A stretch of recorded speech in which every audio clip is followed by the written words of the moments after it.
session is about connecting the outcomes that you have set for your classes within your Brightspace. I would love to know a few outcomes that you may have in your courses.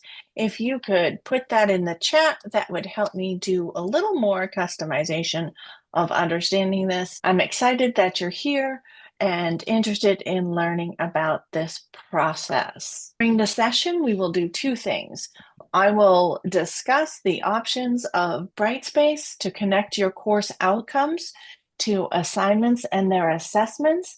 And then we will take a sneak peek at a new tool in Brightspace that is coming in the near future. Assessments are a robust way to help you understand what's happening with your learning, and the idea of connecting it with outcomes does a number of different things for you. A little about me. My name is Amanda Jensen. I was a faculty in the state of Massachusetts for a while, teaching ethics to nursing students. And then I adopted a lot of ed tech and pursued a doctorate understanding faculty perceptions of educational technology, and am now here at URI helping support the technology use in your classroom. This past year, I have had the privilege of running a joint pilot program with the Office for Advancement of Teaching and Learning. So there are two teaching and learning departments at URI. One is IT and one is the Office of Advancement for Teaching and Learning. Part of that, independent of that is the Office of Assessments, which is a sister organization to the Advancement for Teaching and Learning. My apologies there. We did a joint pilot with faculty who were going through program level assessments. Raise your hand if you've recently been in a program assessment with your program. When you go through a program assessment, there's a lot of different things that you have to report back to your team. I was excited to be joined by two individuals, Elaine Finan from the Office of Assessments, who helps all the programs go through their program level assessment, and then by a faculty member, J. Jennifer Jones. And this whole program started because she was exploring something in Brightspace. How many of you have explored something in Brightspace and realized it didn't go exactly as you had hoped? And we're struggling with that. Yep. Our team is here to help with those things. She came to us and said, this was not working right. I don't understand. And what we realized is the way she wanted the information and the way Brightspace needed to be set up were two very different things. They could be achieved, but because she had set it up one way, it wasn't able to do what she needed. Morning. So we were excited to start building towards understanding how to take her experience from this, I set it up and it didn't work the way I wanted, to how do we set it up and what can we do with it? So we started this journey of figuring out how Brightspace, with a new feature that's coming out, outcomes, could work towards program assessment and where the balance might be able to come. So we were very excited to go through this past year with 4 different departments and a number of faculty working towards this endeavor. And there are stepping stones to get to that point, to get to the point of doing it at program level assessment. But I want to take you through a minute or two of what we learned during that. And I see that my cohort in crime, fun, Elaine Finan has been able to join us from a back-to-back meeting. Kudos, thank you for coming in to share a moment or two of her thoughts about how that program outcomes and using ed tech work. Were you wanting me to chat right now, Amanda? I'm sorry. So good morning, everybody. I apologize for being late, as we said, back-to-back meetings. So I didn't hear Amanda's introduction, but this idea of being able to capitalize on the benefits of a program you're already using, faculty are already aware of, came about so organically from one faculty member's frustration, which is always the best way to solve a problem. We were solving it for several faculty. And then we were able to put together a program to test other ways and efficiencies that could be used through Brightspace to do program level assessment. And along the way, the ideas just sort of reaffirmed faculty's use of Brightspace for course level assessment as well. And we thought that that was sort of an unintended benefit of gathering together to see how are people talking to each other across programs about the curriculum. Are we using similar metrics to define those outcomes that we all embed that are at the program level? And so we had this year-long effort of discussion and practice with rubrics and survey tools and different tools within Brightspace that Amanda coordinated for the faculty involved in this program to think about how could they communicate better about curriculum across courses without sacrificing their course goals, but keeping a light on program level goals. So it's all involved in today's conversation, and I'm happy to answer questions about the assessment piece, knowing that undergirding all of this was, could the faculty really use Brightspace efficiently to achieve a report that talked about their program achievement for student learning achievement? And I'm happy to answer questions throughout, Amanda, as well. Thank you for summarizing that very well. And it was a wonderful endeavor. And so one of the things we found out from the faculty, even though they explored it at the program level and we're looking at the course level, they learned that using a tool that they already knew where students were in created the potential for the ease of tracking progress and summarizing the data. And learning how to use it so it produces that data. So we have to begin with the end in mind when we set up these things. It also produces the ease of analyzing the data. So imagine if your department chair says, how many of your students have mastered your our program level outcome 1, which meets your course outcome number 2. When set up correctly, this tool will be able to help you answer that without having to go through sifting all of the different places you may need to go previously to look through that. And then the other thing that really came is learning, expanding the understanding of Brightspace. So anytime you start using Brightspace more, and it was incredible to see this with faculty, they got a better understanding of the whole use of it going forward. They learned things about pieces of the program they thought they had understood, like quizzes. And oh my gosh, I can do these things even though I'm using it for outcomes. I understood it a little better just by experiencing it and exploring it. And why in particular should you consider doing this?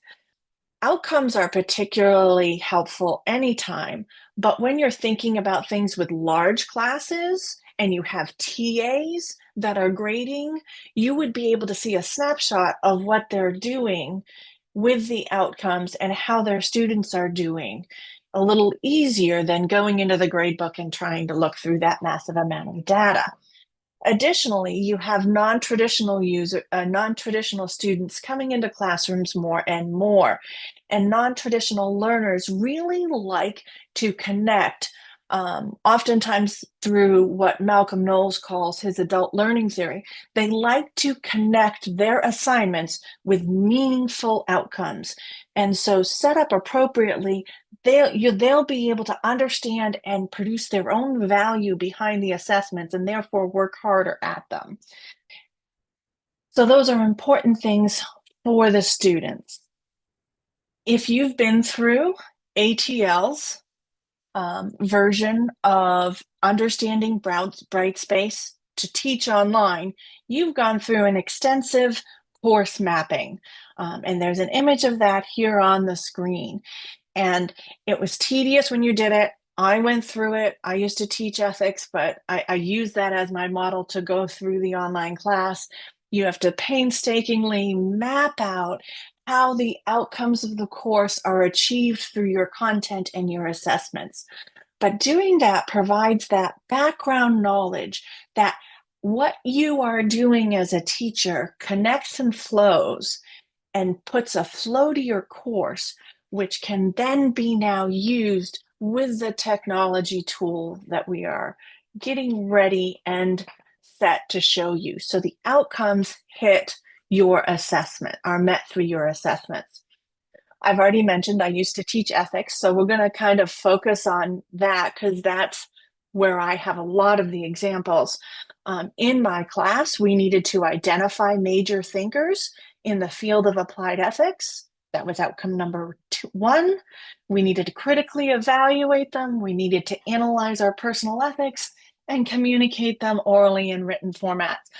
So those outcomes were achieved through the content but evaluated through assignments, through quizzes, discussion boards, ethical dilemma, worksheet, which is a worksheet where you work through a lot of this stuff, and then reflections. These pieces in the assignment, okay, we know that that all meets one another, meets itself, but now that we can build the technology, we can look a little further. So when I look at the ethical dilemma worksheet, I can say that they absolutely have to identify the major thinkers. They have to evaluate them in light of an ethical dilemma that they were assigned. And then they have to communicate that argument most of the time in written form for this worksheet. So I know they're meeting these objectives with that assignment.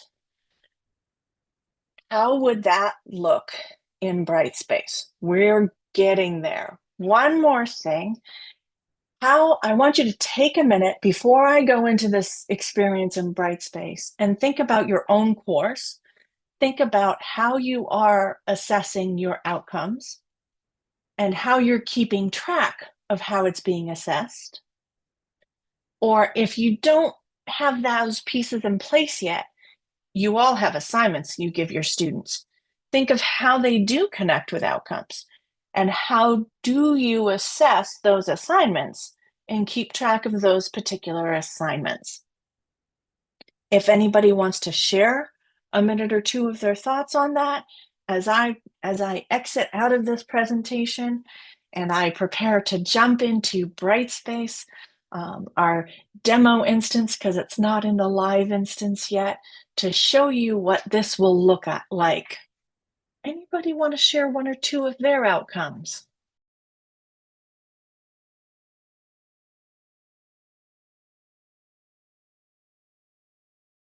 Is a very valid question, and that does take some time and some effort. But yes, I used to do a thing called a checkpoint, and I used to ask my students what assignments they felt they were learning content from.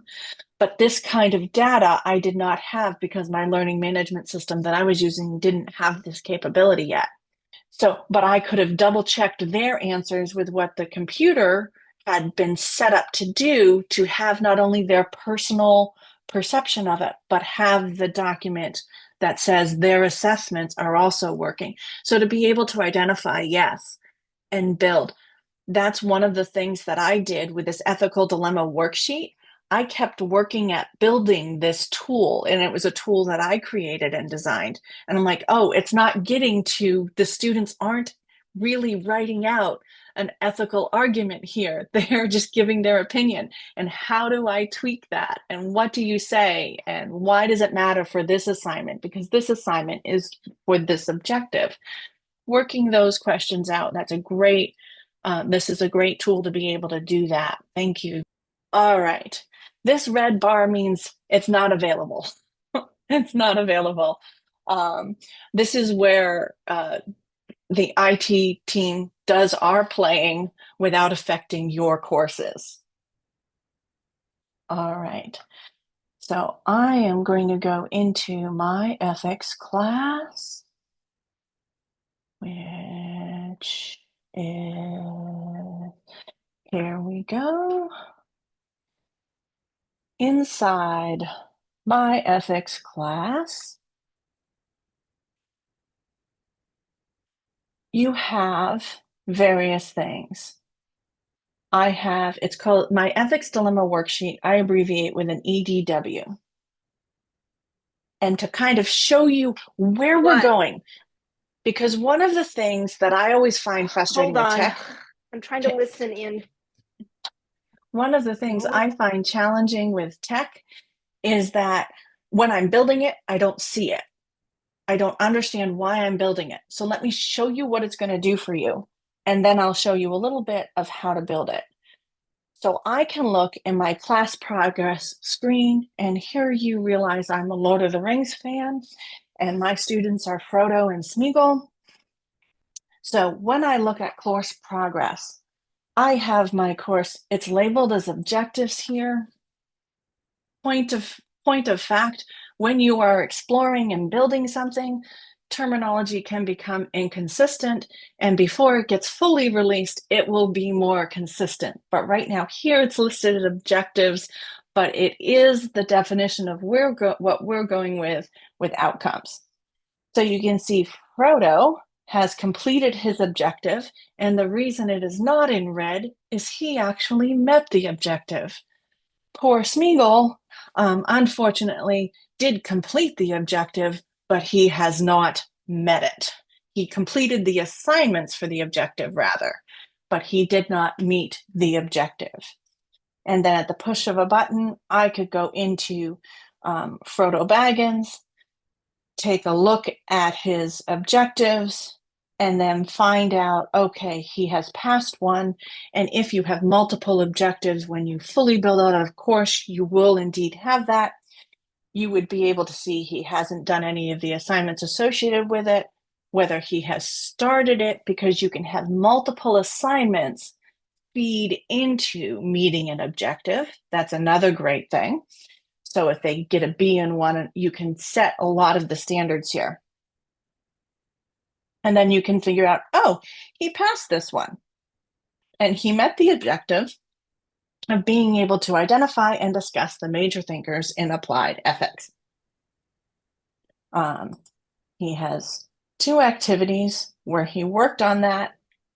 And you can see at the push of a button how it is set up. This one, I have in the description which department outcome it meets and which course objective or outcome it meets. Um, it is not forced. That's a story for another day. There is no objective it feeds into technically, and it tells you these are the assignments that feed into this objective. People with me, thumbs up. You can do a little heart emoji. You can do a little stick the tongue out smiley face if this is annoying. All right. Um, so this is the goal, but we need to take steps to get this in place. First, we need to know how we're grading this outcome, the assignment, and how that grading structure feeds into the assignment. So the assignment is set up. This assignment is set up with how it's evaluated. It is evaluated with a rubric, and that it is connected to a learning objective. So I have the criteria. Did they meet the topic? Yes or no? Did they develop the topic? Did they do the grammar appropriately? And then the overall score. Sometimes if I'm grading 100 papers, I will give them an overall score. If they do subpar, then I will be a little more detailed with a rubric.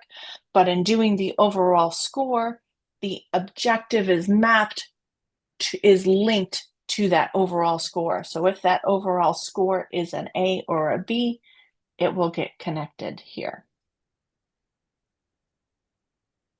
Again, they have to have a minimum of a B on this paper to meet the learning objective.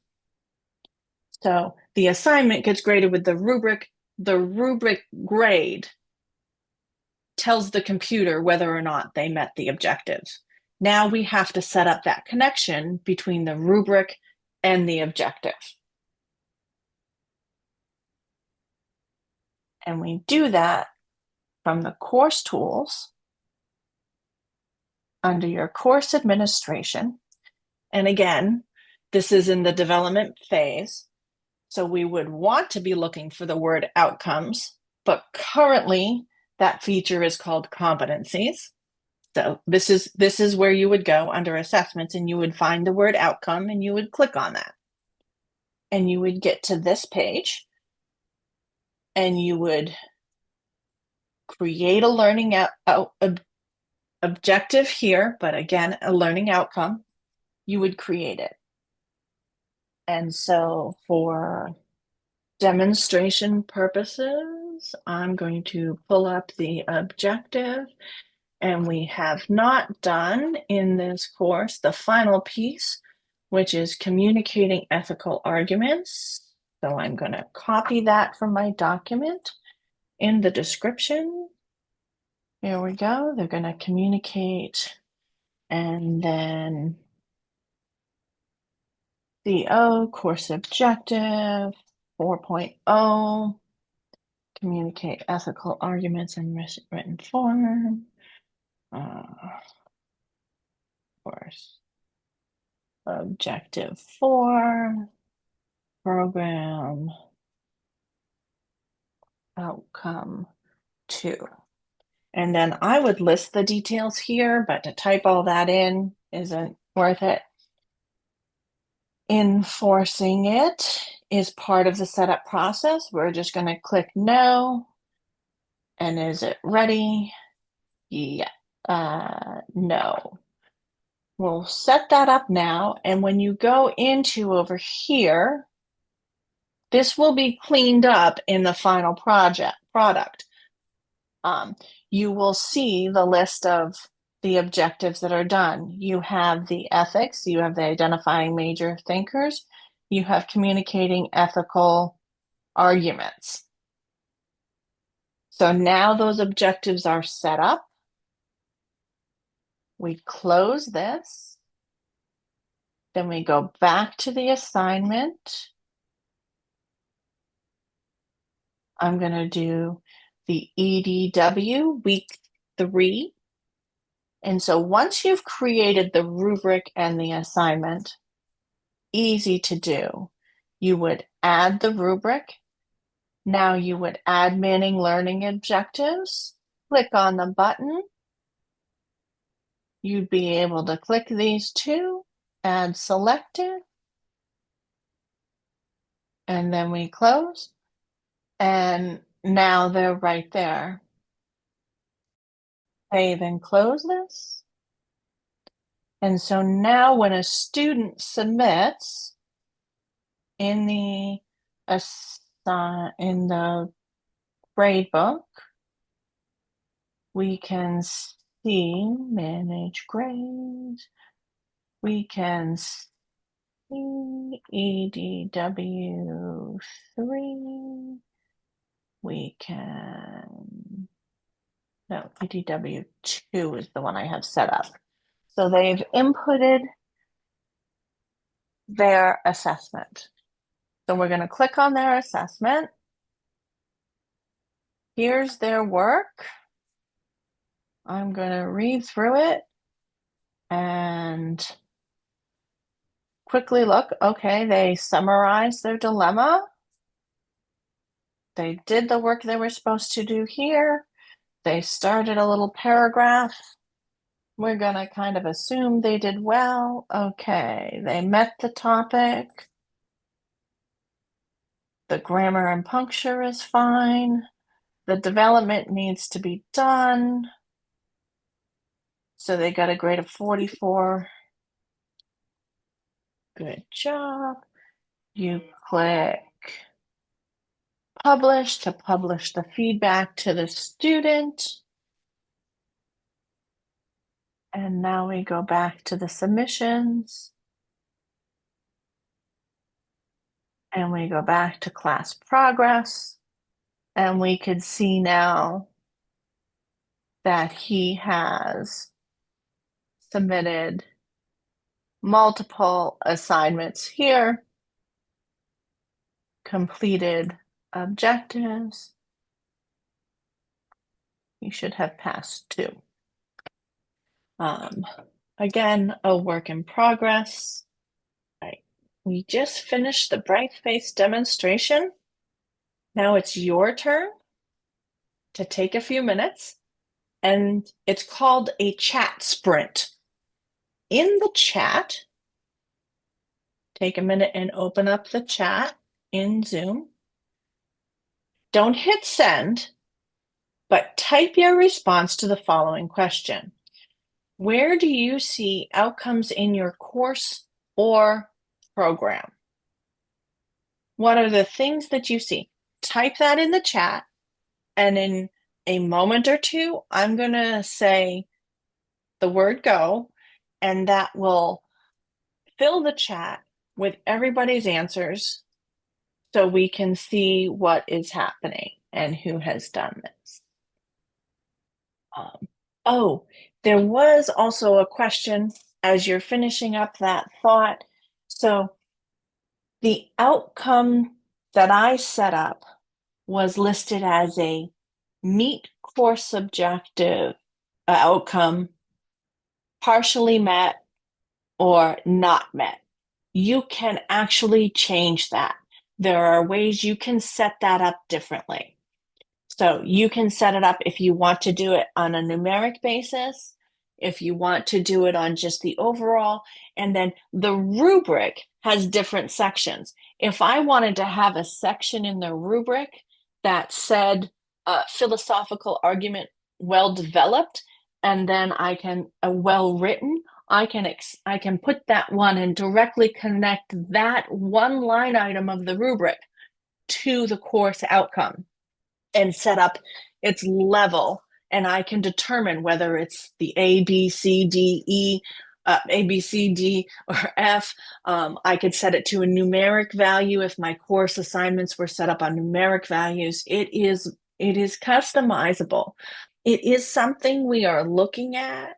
So if you want to go ahead and hit enter, and I'd love to see your responses and see what people say. Because again, I know my lens of seeing it with an ethics professor and writing and oral communication and assessments are consistently part of where we are. The piece that I showed you today, I'm seeing some people talk about, doing it through quizzes, not just assignments. It is also available. You can tie it to a full quiz, the end score, or you can assign those outcomes to specific questions. So if your final had one question that hit a course objective, you could tie just that one question to that one course objective. And if they pass that question, then they've met that outcome. There are many ways to use this. One of the challenging features as we set up things, we need people to participate and help us troubleshoot the various different ways of using such programs. Learning journals, awesome. Each week has an objective, and then the course does. Yes. And as I mentioned, there's so many different ways to check in with your students based on these. All right. So what you can take from today, this feature is not fully available in Brightspace right now. The outcomes and what's called, so you have to set up a standard, that evaluation tool where it was a meet, partially met, not met. That functionality is not currently available. It is looking at being turned on soon. So while we wait for that, if you want to think about how you're currently working in Brightspace and ways you might be able to be ready, because if you haven't done any assignments, any quizzes, any rubrics, then you have to set those up as well as setting up the outcomes. So the setup can be tedious. And I'm always telling people, be kind to yourself when you're setting up technology. Do it in steps. So one of the steps, if you haven't already mapped your objectives, outcomes with the course assignments and how you assess those assignments, start thinking through that process. And once that process gets built, you're prepared to start building it in Brightspace. And then the next step for those of you who might already have that course map or flow, and it doesn't have to be written out. It might be in your head. As long as you have that, you can then start building it in Brightspace with the rubrics or the formal assignment, or quizzes. I believe you can even connect it with discussion boards and start thinking through and maybe putting up one rubric for your class, building that out, taking a little time to think through that. And I know there's a lot of interest in AI and a lot of hesitancy with using AI, but I'm not an English major. And in philosophy, writing is a big part of what you do. So to help develop a rubric, I went to someone else's rubric and used that information.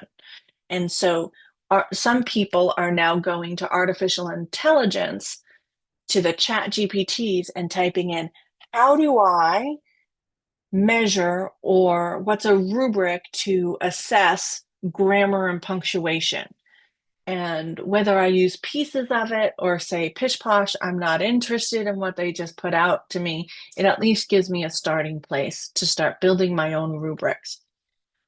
And then you're also welcome to let me know that you are interested in exploring this once this gets put out, because we try not to put something out, if it's within our control, to everyone until we've had a chance to trial and error it.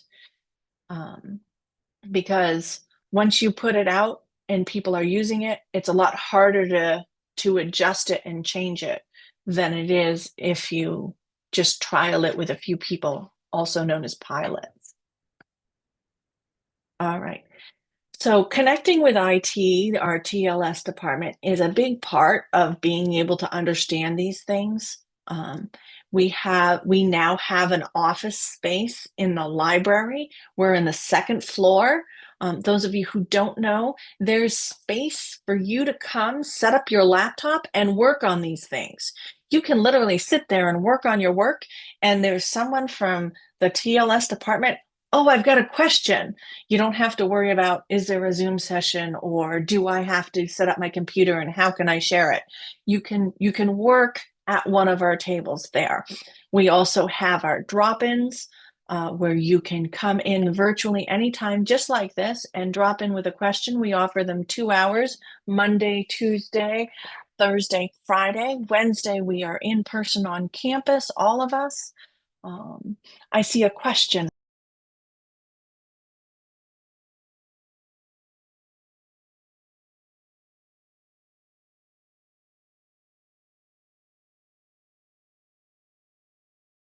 You can do that. So the functionality is coming. How many of you have worked with a vendor like Pearson's or McGraw-Hill, and they say, this feature is coming. And then when they release it, if you purchase the next package. So it's moving in the program level where they would all roll up as being a purchase add-in to Brightspace. So I can't speak fully to that, but there is the capability to have that hierarchy in your course. But to make it available to others, yeah, at this point, you have to build it individually.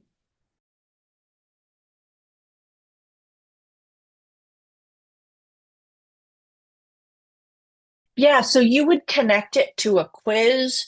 you would connect it to the grade of a particular assignment.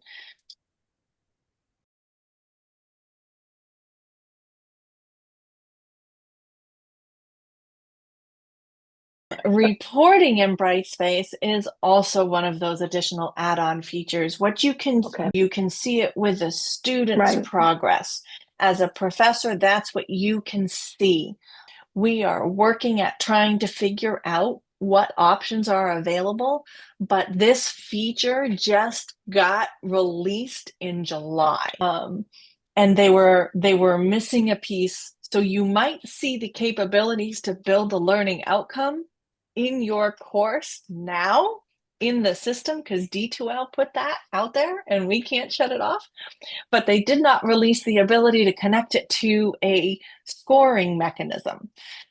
So you can have an outcome, but there's no way to measure it yet. I know in the past, a lot of people are very aware of the IT teaching and learning services because we supported a lot of you as you transitioned to remote learning during COVID. So the idea was we do trainings, but we also can do consultations. You can reach out to us and say, hey, I'm interested in doing this. Is there a system we already have in place? Or can Brightspace do it? What can we do to start? Remember, at the very beginning, I shared a faculty member was being ingenuitive and tried to use Brightspace. But this process, which might have seemed very clunky, of starting with why are we doing and what do we get, but then going in, okay, so we have to build all this stuff before we get the grades, because if we grade it, then we can't build all this stuff. And we have to slowly build towards that. More things I will also add as we wrap up. I will put in the link to the TLS website. There, if you scroll and go about halfway down, you'll see there are faculty connection points. We call them Tech Bites and EdTech Connect. One is virtual and one is in person once a month. We're going to have a little gathering. People can come and talk ed tech in any way, shape, or form with someone from TLS helping with the conversation. So as you have these things, always email me as well if you are interested. There may be a couple of steps in the process to get you in the queue, but we can work through all of that together. Thank you so very much, everybody. Feel free to stay on if you have a question or two. Otherwise, I will see you around today.